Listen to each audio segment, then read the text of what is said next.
Merci, Monsieur le Président. Mes chers collègues, je voudrais d'abord, avant de commencer ce propos, remercier évidemment Monsieur Barbeau, l'administrateur, avec qui nous avons, comme d'habitude, particulièrement bien travaillé. Je voudrais remercier mon équipe, Fabien Scheffer, Valérie Rochas et Jules de Gerfagnon.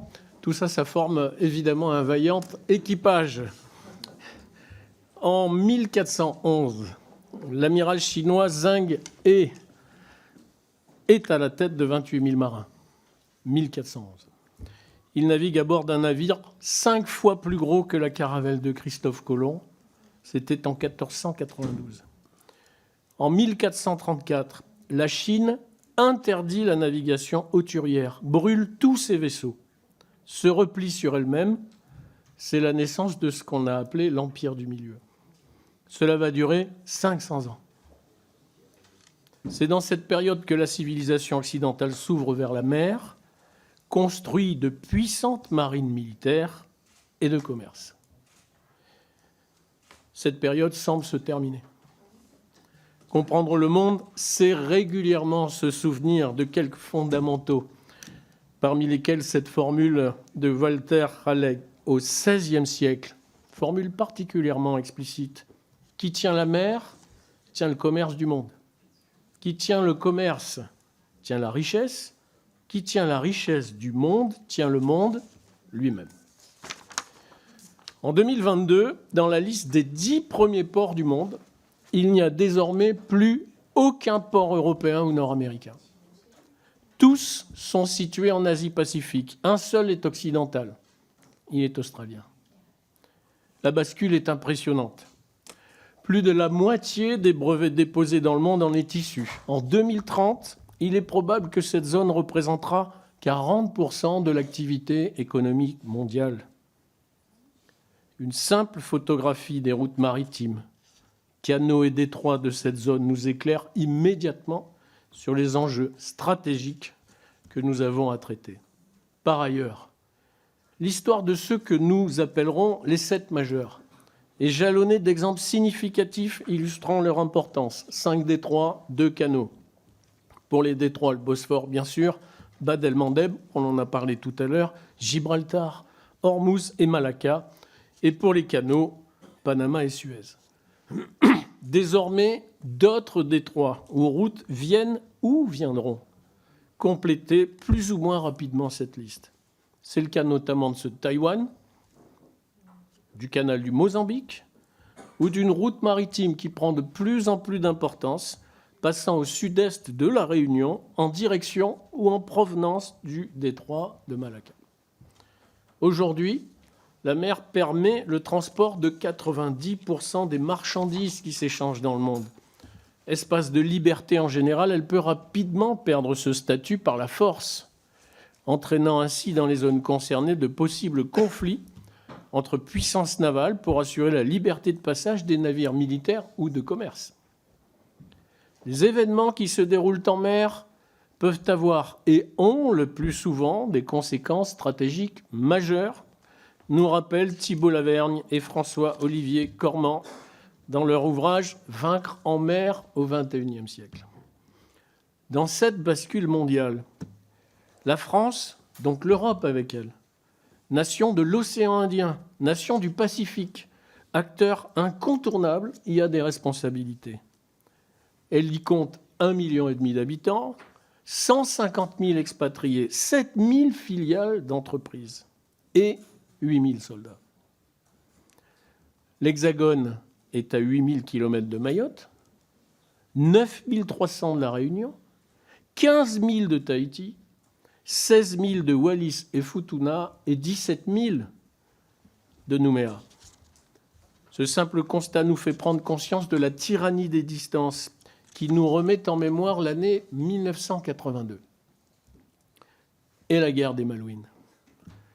Île située à 12 500 km de Londres, ainsi que certaines des raisons qui encouragèrent les Argentins à envahir Port Stanley. Un désintérêt du Royaume-Uni pour les territoires lointains, une réduction massive des capacités de la Royal Navy, l'annonce du non-remplacement de la seule unité navale présente sur place, le HMS Endurance. Ce simple constat nous rappelle l'importance des forces prépositionnées. Depuis 2018, en exécutant à l'euro près la précédente LPM, nous nous sommes enfin remis dans le sens de la marche. Élan poursuivi, amplifié avec celle que nous avons votée. 413 milliards d'euros seront consacrés à notre défense d'ici 2030.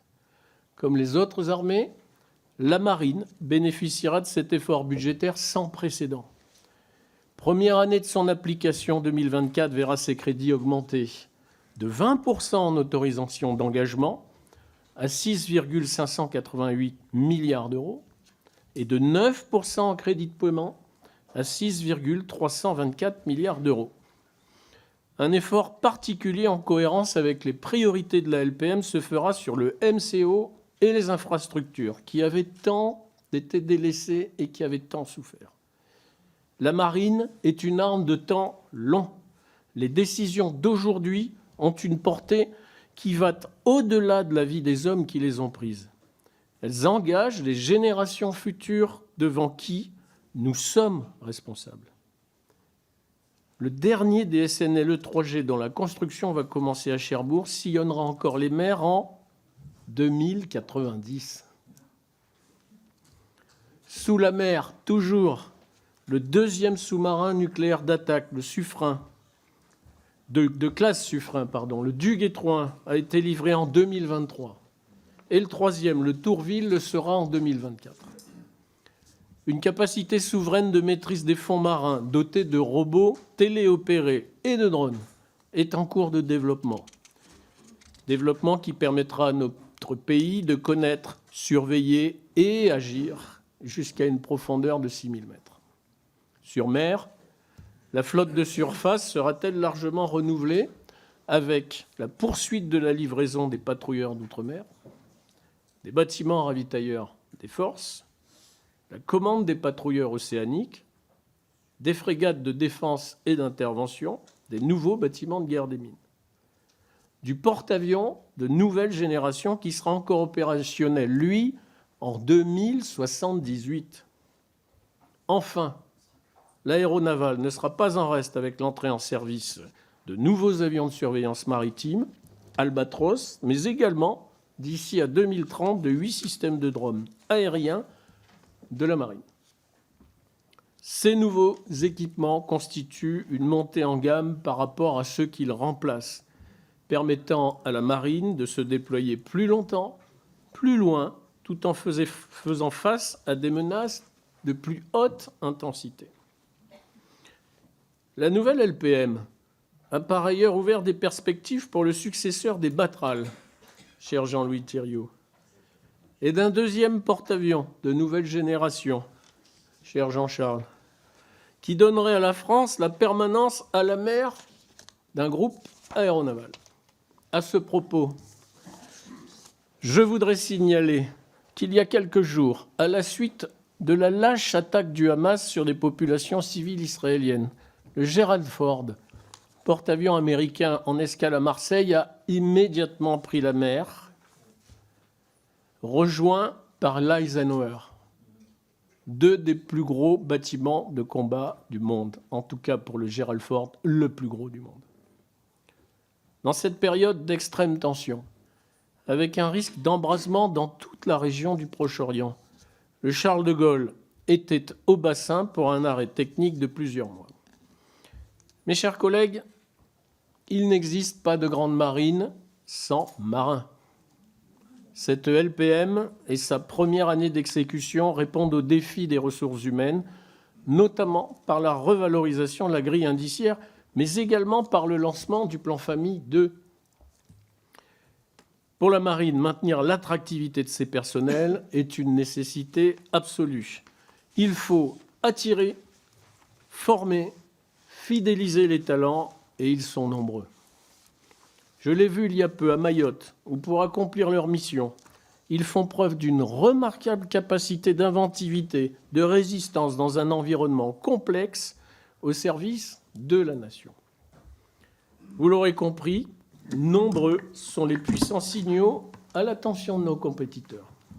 Oui, La France compte dans la marche du monde. Nous n'avons pas l'intention d'être de simples spectateurs, même si cette situation apparaît confortable, attirante pour certains qui produisent peu ou pas d'efforts, attendant tous les efforts des autres.